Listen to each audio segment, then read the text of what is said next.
Hi guys, Arthur here from Homeowner DIY. Guys, this is your quick tip of the week. So what I'm going to do is I'm going to do a transmission fluid flush on my 2000 Honda Civic. Now 96 to 2000 will all be the same. One key thing to keep in mind, this is for a manual transmission. If you guys have an automatic, unfortunately, this video is not going to help you. But this is a quick and simple job that you can definitely do on your own and save some money. So what we'll do now is material and tools. Alright, this is the materials list for this job. So I have 2 liters of Honda manual transmission fluid. 2 liters or 2 quarts for my American friends. I think it takes just a dash under 2 liters or roughly 2 quarts of fluid for this car.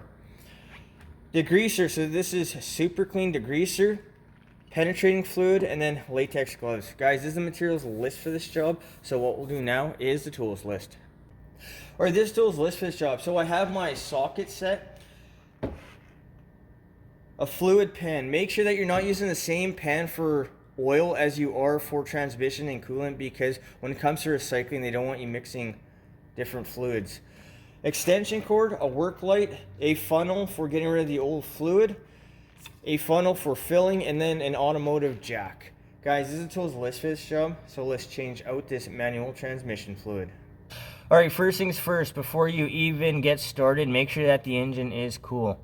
So what you see here is the fill plug. This is a 17 millimeter bolt.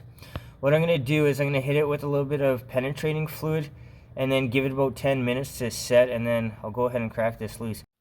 Do the fill port first in case you have a problem. Your transmission will still be full of fluid.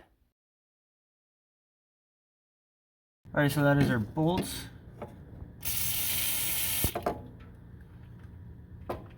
Give it a little bit of penetrating fluid, and then I'm going to let this sit for about 10 minutes. Now, for the drain, really you need to raise the car up to get to it to make it that much easier. But what I'll do is I'll go ahead and crack this loose to make sure that's actually going to come off.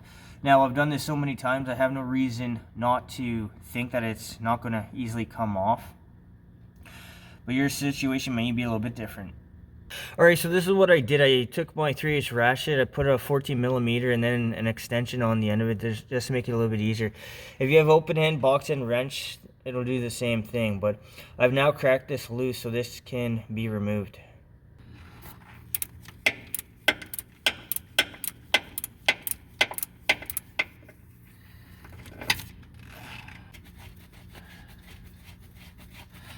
And put your pan underneath in case anything spills out. It'll go into your pan onto the floor.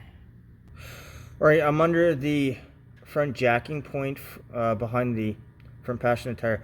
So what I'm going to do is I'm going to jack up the car, and then I'll show you where the drain plug is.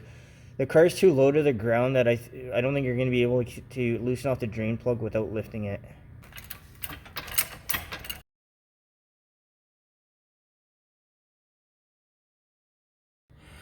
Alright, so that is the drain plug in the middle there. It's 3/8.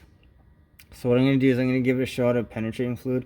Once again, I'll wait 10 minutes and then I'll go ahead and take this out. Alright, I've gone ahead and I've cracked this loose.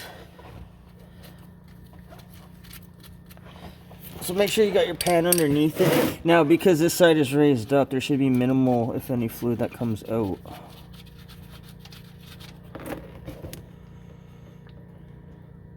Or a fair bit of fluid that comes out.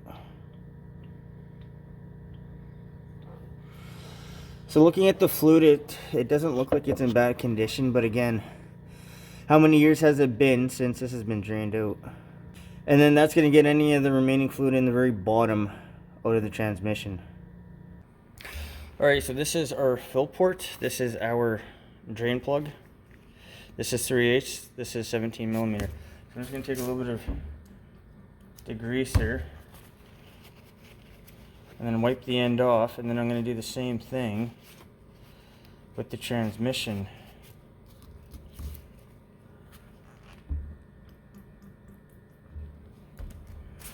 Now for the crush washers, I've never replaced them, I've never had an issue, but you're going to be checking for leaks anyway. Alright, so those are both ready to go.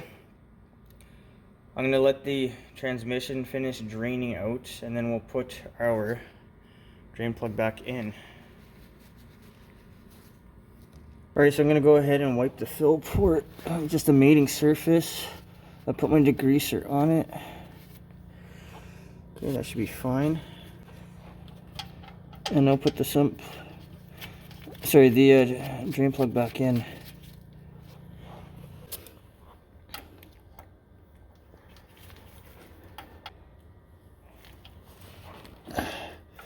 Alright, right there is fine. So I'm going to go ahead and refill the transmission. Alright, so make sure that you put it in deep enough. And when you fill it, all you're going to do is you're going to keep filling it until fluid starts to flow out of the fill port.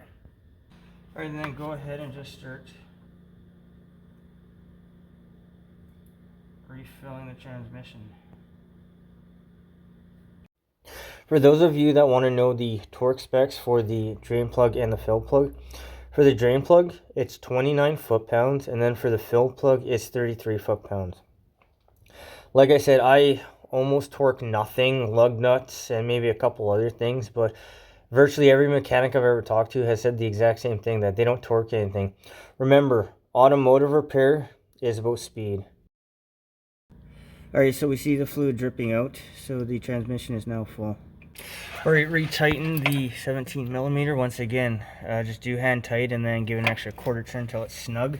It's only aluminum, don't be aggressive. And now what I'm going to do is I'm going to wipe off the bottom of the transmission and check if we see any leaks. Alright, I've wiped everything down, everything looks good. So what I'm going to do is I'm going to lower down the car. And then we'll go ahead and take our old fluid and put it into the container and see how many bits of metal are left in the pan. Alright, we'll put our funnel in and then fill up the bottle.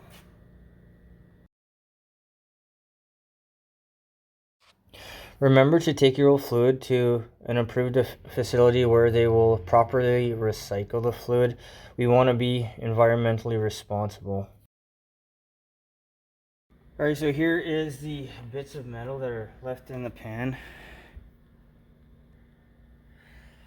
But this is what you're trying to get out. You're trying to get out the bits of metal and then the old fluid. Remember, your fluid is going to age with time, with temperature fluctuations and everything else. So make sure that you stay on top of your fluid changes to maximize the life of your vehicle.